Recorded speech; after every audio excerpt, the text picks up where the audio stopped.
গতকাল রিসরা পৌরসভা এলাকায় জিটি রোড সংলগ্ন রিসরা ফাঁড়ির কাছে একটি টোটো জিটি রোড দিয়ে যাওয়ার সময় একটি পুরাতন বাড়ির এক অংশ টোটোয় উপর ভেঙে পড়ে।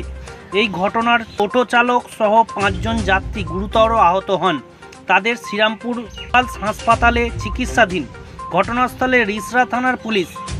যানবাহন চলাচল কিছুক্ষণের জন্য বন্ধ হয়ে যায়। পরে রিসরা থানার পুলিশ ও শ্রীরামপুর ট্রাফিক গার্ড পুলিশ গিয়ে যানবাহন চলাচল স্বাভাবিক করে। ব্যুরো রিপোর্ট, হুগলি বার্তা।